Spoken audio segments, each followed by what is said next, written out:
Aloha and welcome back to WANDEROUS. I am your host, Andrew Crusoe. This could be perceived as a part 2 of 3 or maybe 4.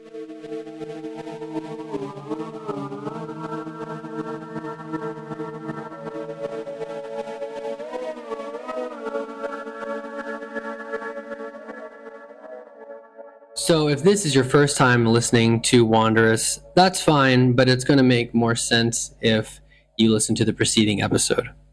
So one of the things that I've mentioned a few times, and it really applies in Scotland, and it really applies in the Highlands, is how long the days are in the summer. I had made my way up to 57 north latitude. That's the most northern I had been. Now, in late June, early July, at this point it was early July, that means that it's going to be light out until 11 p.m. And that's great. When it comes to traveling, that's great because you get much more flexibility on when you can go see and do. Now, one of the other things that I absolutely love about couch surfing is the kind of rather neutral local knowledge that you'll get. And I say neutral in the sense of if you ask a tour guide, where should I go? They might be getting paid, especially if you're in Asia, they might be getting paid by whomever. They might, you don't really know if you're going to get the best recommendation. If you ask your host, who's not being paid by anybody, to recommend any given place, you're probably going to get a less biased opinion. You're going to get what the locals tend to think about a place. You're also going to get methods and ideas that you might not get. The next morning, I awoke in a very tiny room. I had bought some oats and bananas and other little things from the grocery store, which was open quite late. Previous night, I bought these things. And I made some food, and I made a bit of food for my host, like I normally do. And we're sitting there eating breakfast. And I woke up pretty late because the sun is not going down. Okay, I'm 57 degrees north latitude. The sun does not go down at a normal time. It's probably, we're getting like maybe 4 hours of actual night, maybe less. And I'm talking to him how I really want to see Loch Ness. I want to see this famous lake. And not just because I like the movie Napoleon Dynamite, although there would be a joke there somewhere. I would take a video in the future about that. I wanted to see what all the fuss was about. People keep raving about Nessie, the Loch Ness monster. I'm sure you've heard about it. And I wasn't going to come there and not go to the edge of this lake and just get a feel for it. I didn't even have, sometimes I'll go to a place, and I recommend this, just go to a place because your intuition says you should go to the place. As long as it's not $45,000, it can be a very rewarding and surprising experience. And I was doing all this research. I found out about the Urquhart Castle, which is a castle ruins from all the way back to like the 13th centuries. I'm not going to regale you about the Urquhart Castle. I'm not Wikipedia. I'm here to tell you about my lived experience, which we used to just say experience, but now we say lived experience, and how I got lost. We'll get to that. I got a little bit lost. I was talking with my host, and I very quickly realized, based on his enthusiasm and my gut, that instead of spending the same amount of money that I'd spent to get to Inverness to go just to Loch Ness, I could hitchhike, which is something that I did a lot. If you've read 10,000 Hours in Paradise, which is my 3-part Hawaii action memoir, which is available everywhere, shameless promotion. But this is a free podcast, so, I don't have ads, so I just have to advertise my own stuff, right? I have tons of experience hitchhiking, so I was very excited. However, I have no experience hitchhiking in Scotland. It's different. You have to know where to stand.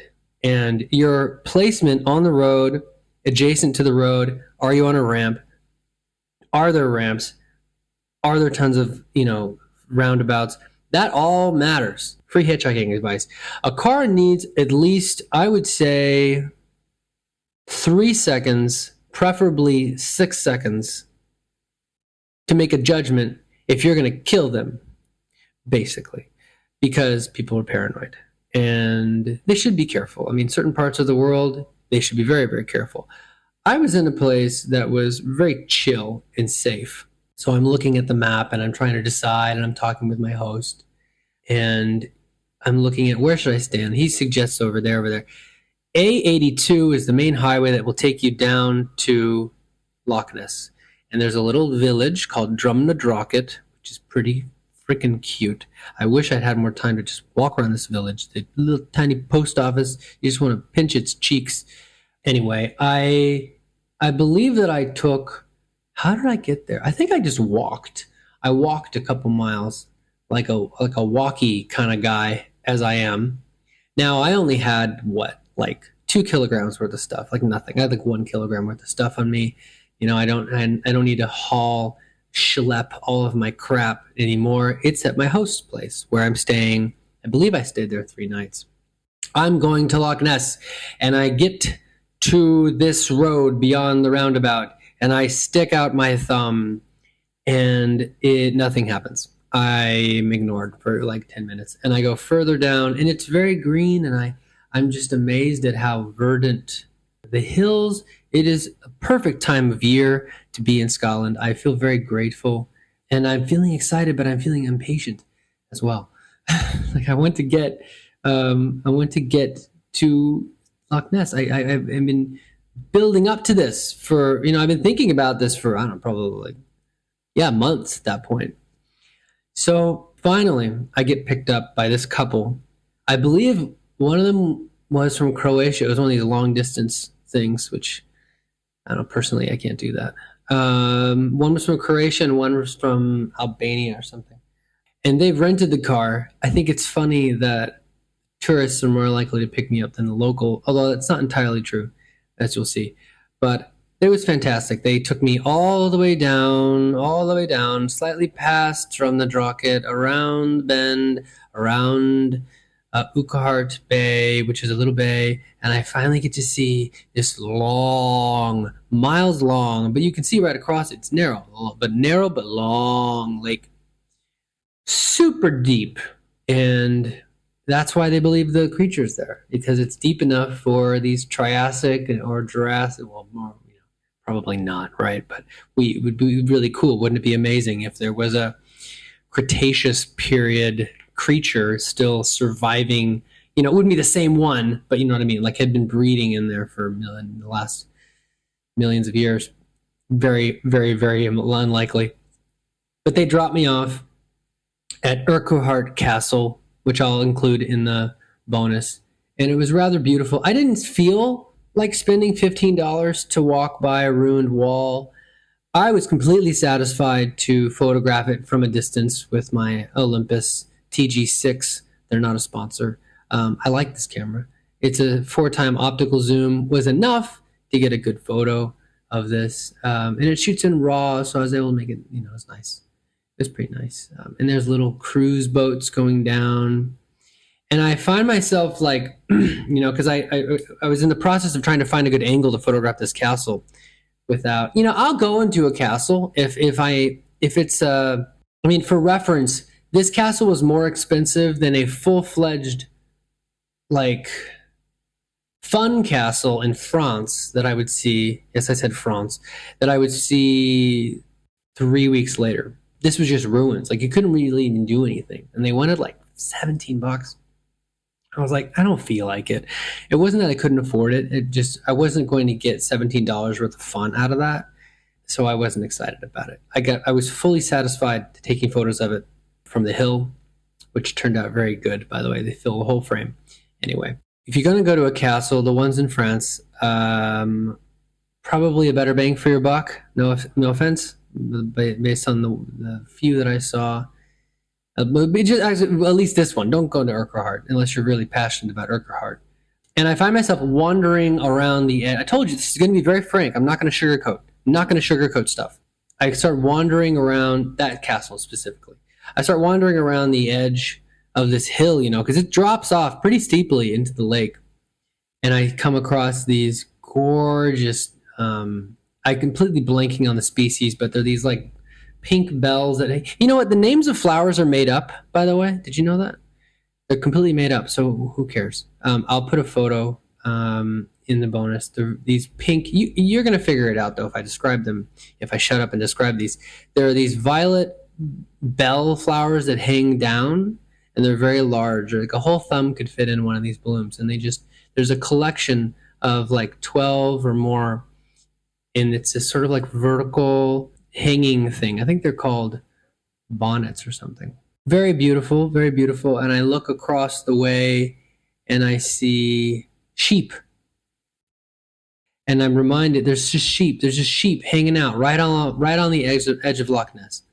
And I'm reminded of a joke that I heard repeated several times, which was that there are more sheep in Scotland than people. And I started to see the truth of that. So I got a lovely photo of a sheep.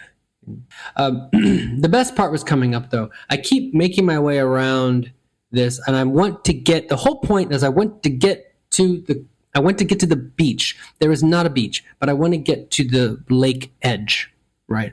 And I see this little park that comes right up to the edge, and it's near a cemetery. Big surprise. And I shoot these beautiful panoramas as I pass, as I walk down this trail that's going to go roundabout. I'm kind of backtracking now, but I wanted to see the castle, and I got to see the castle, so it was fine. Beautiful, just incredibly, again, it sounds like I'm exaggerating it, but it was crazy green. It was very beautiful. I'm seeing dozens of sheep just all around me, and it's a great day. It's a great day. And I finally make my way to the Urquhart Bay Wood, which is protected by the Woodland Trust of Scotland. They even have little pamphlets. There was also a little plaque that said they need volunteers. They're looking for woodland welcomer volunteers to greet visitors. Oh, that's nice. They also talked about how there are like invasive species and non-natives they're trying to get rid of, like Japanese knotweed. I don't know how that got there. Himalayan balsam. So, invasive species is a global problem because stuff just gets moved around so much. So I'm walking along, I think it's called the River Enric. And one of the things I was most struck by was that I'm going through this, now I'm in a beautiful forest with pebbles and violet flowers and all these beautiful things. And as I'm walking through, I am struck with this feeling I have not felt in a long time. I am struck with this feeling of Rivendell. I'm struck with this feeling of I am in a fantasy book. This feels like a Tolkien environment. And I have this body, this instant knowing in my body. Tolkien walked around here. I don't know that in terms of, I don't have proof of that, but I know it. I feel that Tolkien must have walked around the Urquhart Bay Wood. I also got lost in there on the way back. Pretty thick forest, cutest little dirt paths, and I'm navigating through. And at last I find myself on the edge of the lake, which it's huge. It's huge. Standing on these white pebbles. There's cairns. These cairns are these towers of rocks people have built. Beautiful cairns. I shoot some nice photos of the cairns. One of my favorite photos of Scotland is this silly photo of a cairn. For some reason, I really like this photo. That'll be in the bonus for the supporters too. Gorgeous houses overlooking the lake. And I was the only person, save for one woman who is in the distance just sitting on the rocks as well. I was the only person there enjoying the edge of the lake. These little periwinkle flowers. It was very springy and very, is bucolic the right word? And I took a video. I remember I took a video. The birds were swooping. I think it was a mating display. These little swifts were doing these dive bombs and swooping around. And there was these groups of them, 4 or 5, zipping around. And I had just a lovely moment. I went in and I touched the water and I briefly considered swimming. And then the wind kicked up, and I remembered, oh, right, it's like 21 degrees. In Fahrenheit, it's like in the high 60s, and it's windy. It might have been less. It might have been like 7. Actually, I think it might have been, I take that back. It was a few degrees cooler than that. And I had another gut instinct where I was like, yeah, I'm going to get sick. As cool as it would be to say, I got to swim in Loch Ness, it's not worth being sick for a while. It was cold. Let's just say that. The water was cold, and I didn't feel inspired to do it. It's very important to listen to your intuition when you're traveling. Even if you do have health insurance, you don't want this unforeseen, protracted delay. You don't know how long it's going to be. I found my way sometime later to it's called the Old Kilmore Burial Ground, but not before I have like an hour between photos here from 5 to 6. No, there were no photos taken. And that's because I got lost. Like I started going through again. I discovered an abandoned baby carriage, which British people call a pram. I discovered one like just left. I don't know why. I should have taken a picture of it. I don't know why I didn't. It was so bizarre. I remember it very clearly. And it was just left on the trail. It didn't look worn. It was just very strange. I didn't hear anybody nearby. Maybe it was ghosts. I don't know. And of course, I'm looking at my Maps app, and I have GPS, and I have the benefit of all of this modern technology. And I end up walking past the burial ground in Drumnadrochit. Still a beautiful day, still very light out. And I find myself walking through Drumnadrochit on Sunday evening. Unfortunately, because of the timing, I was there. Maybe it was fortunately because it was less crowded. It was a better experience. But I was there and everything was closed. Even though it was a lovely day and it was light out, it was like a ghost town. It was like a ghost town. And I'm walking sort of along the main road, just having a walkabout. And I see a sign that says Nessie Land.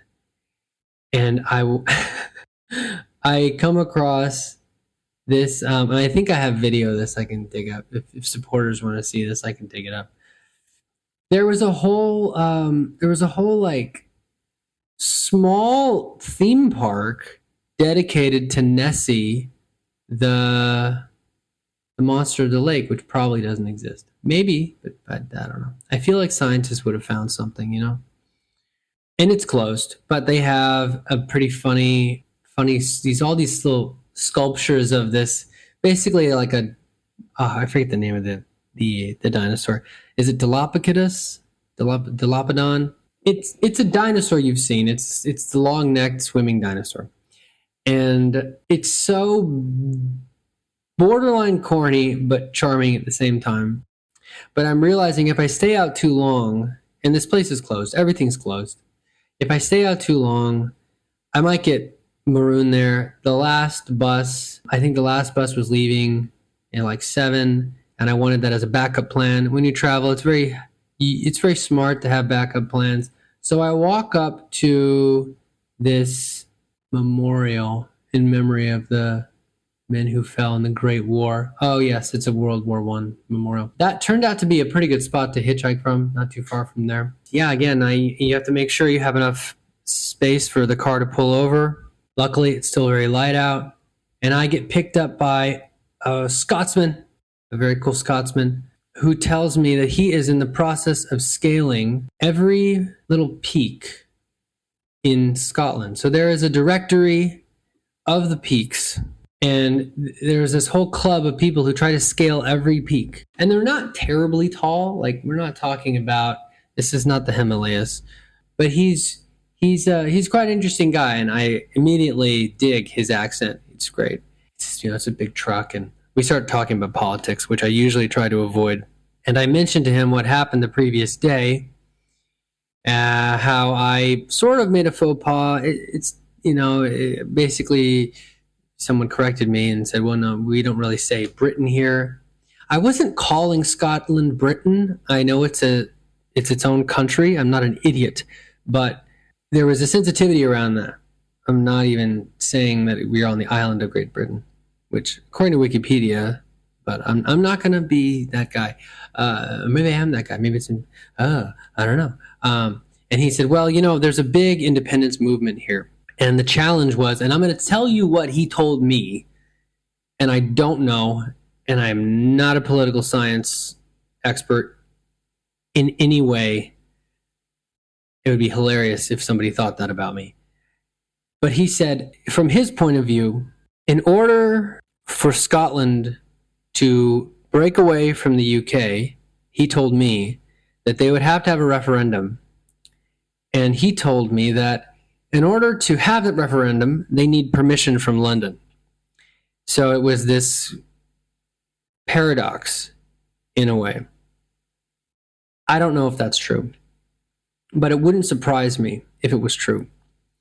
And it was very complicated. Apparently, these kinds of things are complicated. It's like trying to understand, why did World War I start? You got to watch like 3 hours of documentaries just to begin to have an idea of what's going on. And I thought that that was regrettable because it didn't sound like, if that was true, it doesn't sound like the democratic process to me. But he was a very kind fellow, and he dropped me off pretty close to where I was staying. And I felt so enriched by the day. I felt like the forest spirit was in my heart. That sounds really corny, but I just felt like I'd just come from, especially being in that wood by the lake. If I had seen some mythical creature in those woods, I would not have been surprised at all. Even though I got lost on the way back and I had to sort of like trudge through some tall grass and had to look at my map, and I was very thankful to have a smartphone, of course. It's not a very large wood either, but it felt ancient. Oh, and I almost forgot. One of the things that I did at Loch Ness was I shot a video that, if you've been following my work for a while, maybe you've seen it. It's pretty silly, where I sort of perform, although that's putting it generously, I perform a line from a movie called Napoleon Dynamite, where Napoleon describes a situation that happens, let's just say that, a situation that happens at Loch Ness. And it was very cool for me to be able to do this bit about Loch Ness, standing on the edge of Loch Ness. It's a little bit of a bucket list situation. So I shot a video of that. You can check it out. I'll put it in the show notes. It's very silly, and it'll give you an idea of sort of the feeling of the lake on that day. It's like 1 minute. People have said that they thought it was very silly, so you might enjoy that. So that's about all I have. I'm going to leave you with a little cliffhanger, which was I just double checked, and I was only in Inverness for 2 nights. I cannot believe. I cannot believe. I mean, it was kind of like 2.5 days, but it was 2 nights. I can't believe it was only that amount of time. Sometimes I'll have these moments where I look at what is going to work in the schedule and in the budget, and sometimes you just have to jump around. You have to flit around quickly to work with the situation. And I feel in my head canon, I was in Inverness for like 4 days, but no, it was only 2 nights. A lot happened, and I have so much gratitude for my host for opening his home up to me. It was a very small place. I'm surprised he hosts anybody, and I was lucky to have my own very small closet type thing. Normally you have more space. And with all of this jumping around, it's really no surprise to me now looking back that my time in Edinburgh was a little bit slower. I went to some great places, but I took a day to do nothing, which is very important. It can be a very efficient use of your time. I really encourage you to listen to your body. Try not to fall into the trap of thinking that you have to do some amazing thing every single day, because if you do that every single day, your body may decide to take a day off, and that's called sick day. And it's better to consciously decide when you're going to take a day off instead of your body impressing it upon you. So the next time we're going to be talking about my final little adventure in Scotland. I'm going to Edinburgh, and it turned out to be the perfect place to conclude my adventures in that gorgeous, sacred green land. The Green Land. But not the country of Greenland. That's confusing. Thanks for tuning in to the episode that you have just tuned into. I am wacky. My name is Andrew Crusoe, and you're listening to a podcast. If you enjoyed this podcast, please follow me. Please follow this on Spotify if you're not already. It really helps with the gram. I don't know. It really helps get the show to more people, though. And leave a rating. That really helps as well. This is designed to share with you the frank impressions of a solo traveler going across Europe and eventually to Asia, to share a perspective that you wouldn't really see. I don't sugarcoat stuff. And I'm dedicated to being authentic with you about what I think you should check out, what I think you should miss, and how powerful the practice of travel can be, even as a piece of spiritual growth. The way that it can push you, the way that it can inspire you, the way that you can push your own comfort zone just a bit to be perhaps a slightly broader or more versatile human being. It's Andrew Crusoe signing out. I'll see you next week, and let me know if you have any questions. I love hearing from you. Aloha.